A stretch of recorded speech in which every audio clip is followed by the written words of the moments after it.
गांव का नाम था चंदनपुर। छोटा सा, शांत और हरियाली से भरा हुआ गांव। गांव के बाहर एक पुराना रास्ता जाता था और उसी रास्ते के मोड़ पर खड़ा था एक विशाल पीपल का पेड़। इतना पुराना कि किसी को याद नहीं था कि वो कब लगाया गया था। उसकी जड़ें जमीन से बाहर झांकती थीं और शाखाएं आसमान को छूती थीं। उसी पीपल के पेड़ के नीचे रहते थे साधु बाबा। साधु बाबा कौन थे, कहाँ से आए थे, ये कोई नहीं जानता था। बस इतना पता था कि जब से गांव के बुजुर्गों को होश आया, तब से साधु बाबा वहीं थे। सफ़ेद दाढ़ी, साधारण केसरिया वस्त्र, माथे पर हल्का सा चंदन और आंखों में गहरी शांति। गांव वालों का विश्वास। गांव के लोग साधु बाबा को बहुत मानते थे। कोई बीमार होता तो बाबा के पास जाता, कोई दुखी होता तो बाबा के चरणों में बैठ जाता। बाबा न कोई तंत्र मंत्र करते थे, न ही चमत्कार दिखाते थे। बस दो शब्द कहते, सब ठीक हो जाएगा। और अजीब बात ये थी कि सच में सब ठीक हो जाता था। पीपल के पेड़ के नीचे बैठकर बाबा दिन भर ध्यान करते, कभी कभी बच्चों को कहानियां सुनाते और शाम को गांव के लोग उनके पास दीपक जलाने आते। रमेश की परेशानी। उसी गांव में रहता था एक युवक, रमेश। मेहनती था लेकिन बहुत परेशान। फसल लगातार 3 साल से खराब हो रही थी, कर्ज बढ़ता जा रहा था, घर में तनाव था। एक दिन रमेश गुस्से और हताशा में बोला, सब कहते हैं साधु बाबा बहुत बड़े संत हैं, लेकिन मेरी तो कोई मदद नहीं हुई।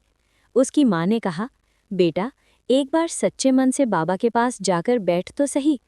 मजबूरी में रमेश पीपल के पेड़ के नीचे पहुंचा। बाबा ध्यान में बैठे थे। रमेश कुछ बोलता उससे पहले ही बाबा ने आंखें खोलीं।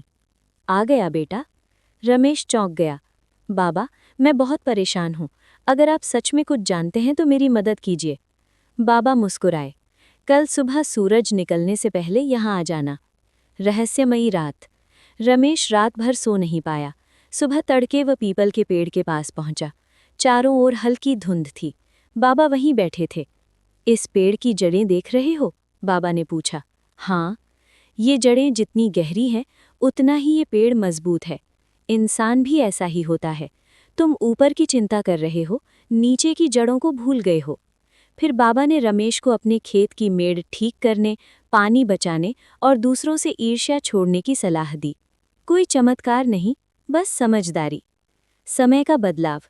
रमेश ने बाबा की बात मानी। धीरे धीरे उसकी फसल सुधरने लगी, कर्ज कम होने लगा, उसका स्वभाव भी शांत हो गया। एक दिन रमेश बाबा के पास धन्यवाद देने गया, लेकिन पीपल के पेड़ के नीचे कोई नहीं था। सिर्फ बाबा की लाठी वहीं टिकी थी। अंतिम रहस्य। गांव में खबर फैल गई, साधु बाबा गायब हो गए। कुछ दिन बाद गांव के सबसे बुजुर्ग व्यक्ति ने बताया, मेरे दादा कहते थे कि ये साधु बाबा साधारण इंसान नहीं थे।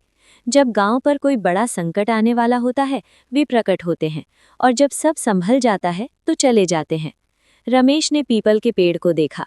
हवा चल रही थी, पत्ते सरसराए। उसे ऐसा लगा जैसे किसी ने कहा हो, मैं यहीं हूँ। उस दिन से गांव वाले पीपल के पेड़ को सिर्फ पेड़ नहीं, गुरु का प्रतीक मानने लगे, और कहते हैं, आज भी अगर कोई सच्चे मन से वहां बैठ जाए तो उसे रास्ता जरूर मिल जाता है।